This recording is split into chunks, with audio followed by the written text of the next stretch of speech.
Rồi đó nhé, giờ mình to bị merin loop for cả bị video một bạn ở trong video for ở loop for nhưng mà một điểm bị rồi bị loop rồi đó là lờ đấy loop lấy mua lấy pi lấy bấy rồi có dừng bằng cách vị trí lịch một nhưng nô thì họ bị sắp ra món ở bị video món bây giờ dừng pra loop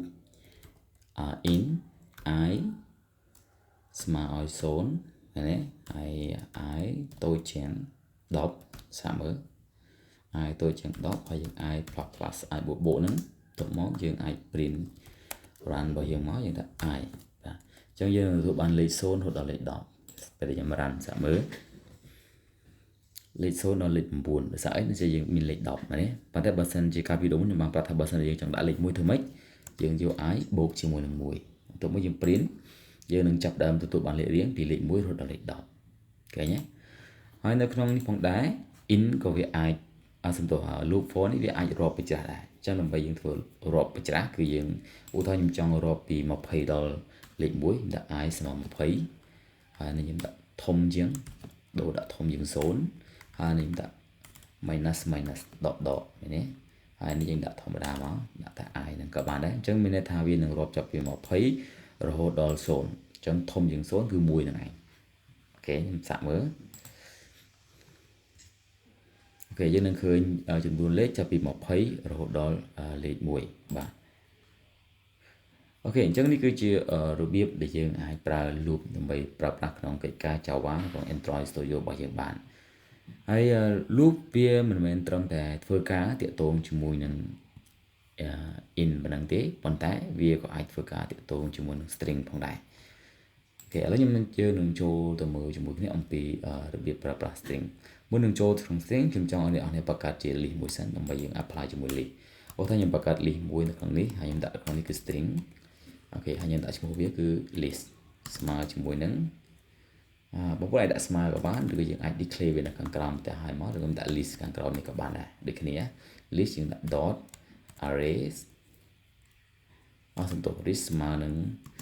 arrayមានs sorry arrays dot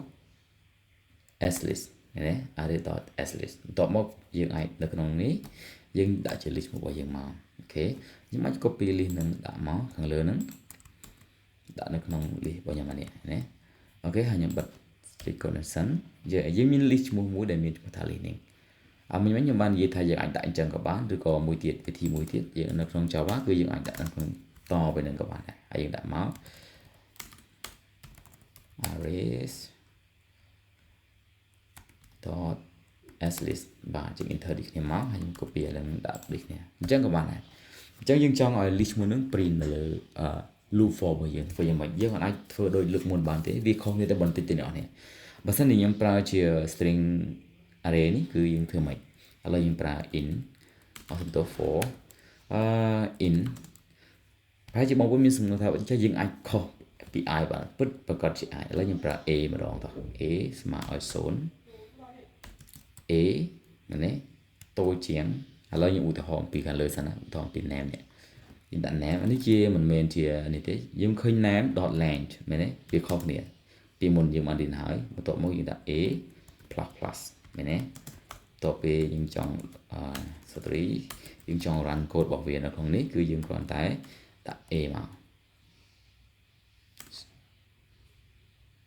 អូខេដាក់ a មកដាក់ name អញ្ចឹងមកបើស្ញាត់មានកដោត name ចុច2បូកជាមួយនឹង a មែនទេនឹងបិច្រាស់វិញតា sorry name អូខេដក clear មួយហើយនឹង name នេះគឺជា name របស់ array ឥឡូវខ្ញុំចង់ដាក់លេខឥឡូវដាក់អញ្ចឹងមកsorry a ហ្នឹងណាបែបនេះណាអញ្ចឹងយើងឃើញថាលេខនេះជាលេខរៀងអញ្ចឹងដើម្បីដាក់ឲ្យបានជានេះយើងធ្វើយ៉ាងម៉េចយើងដាក់ខ្ញុំដាក់វងចោលតែមួយសិនហើយខ្ញុំដាក់បូកជាមួយនឹង1ដើម្បីវាចាប់ផ្ដើមពីលេខ1ទៅណាដល់សាក់មើលយើងឃើញ1ឈ្មោះរហូតដល់5ឈ្មោះដែលយើងចង់បាននេះគឺជាយើងប្រើការពីវីដេអូមុនទេចុះនៅក្នុងវីដេអូនេះគឺយើងអត់ប្រើជាមួយនឹង string array ទេគឺយើងប្រើជាមួយនឹង list as array វិញធ្វើយ៉ាងម៉េចអញ្ចឹងនៅក្នុងនេះគឺយើងគ្រាន់តែដូរនៅកន្លែងនេះយើងអត់ប្រើជា array ទេ string array ទេយើងហៅ list មួយយើងប្រើមកប៉ុន្តែយើងឃើញថា list យើងអាចប្រើជាមួយនឹង .line បានទេវាជាដោយសារ list វាជាប្រភេទទំហំមួយដុំរបស់វាមួយអញ្ចឹងគេឲ្យឈ្មោះវាថា size យើងអាច dot size បាទ dot size ហើយនៅក្នុងនេះយើងអាចពេលយើង print យើងធ្វើយ៉ាងម៉េចឥឡូវយើងដាក់ dict គ្នាមកឥឡូវយើងដាក់ថា name ឲ្យដូចគ្នាមិញហ្នឹង a ដកវងចោល2ដងសិន a បូក1ហើយបន្ទាប់មកmìnhបូកជាមួយនឹងដក clear មួយសិនហើយបូកជាមួយនឹង list ប៉ុន្តែនៅក្នុង list នេះគឺយើងអត់អាចវាអត់មាន array ដើម្បីដាក់ i ទេពេលដែលយើង print អញ្ចឹងវានឹងខុសហើយអញ្ចឹងដើម្បីឲ្យបាន array ដើម្បីឲ្យបាន list ទាំងអស់យើង dot get ហើយយើងដាក់ a ហ្នឹងមក a នេះគឺជាអីគេ a នេះគឺជា loop របស់ for loop ហ្នឹងអូខេឥឡូវយើង print ចេញមកខាងក្រៅយើង run មកយើងឃើញឈ្មោះដូចគ្នាទេគឺយើងបាន1រហូតដល់5នេះគឺករណីដែលបងប្អូនចង់ប្រើនៅក្នុង list អូខេចុងក្រោយគឺបើសិនជាបងប្អូនចង់ប្រើដូចខ្ញុំបាននិយាយមិញអញ្ចឹងគឺ loop មិនមែនប្រើគ្រាន់តែ in ទេលេខទេវាអាចប្រើបានទាំង string បានផងដែរអញ្ចឹងដើម្បីប្រើ string អាចប្រើ for ហើយប្រើ string នៅក្នុង for នឹងមួយខ្ញុំដាក់ឈ្មោះ name នៅក្នុងហ្នឹងចុច2ឲ្យវាស្មើជាមួយនឹង name ដែលជា array របស់ខ្ញុំបងប្អូនមាន list ដាក់ឈ្មោះ list ក៏បានដែរ list មិញហ្នឹងដាក់អញ្ចឹងមកហើយឡើយខ្ញុំចង់ print ចង់ run វាមកខាងក្រៅយើងដាក់ name អូខេ name ហើយនឹងបូកជាមួយនឹង name អញ្ចឹង name នេះគឺយើងអត់ត្រូវការ index of I ឬក៏ដោយសារវាជា string អញ្ចឹងមានថាពេលដែលខ្ញុំ print អញ្ចឹងគឺ name វានឹងរត់វាសរុប name នឹងទាំងអស់មកហើយឥឡូវសាកមើលអូ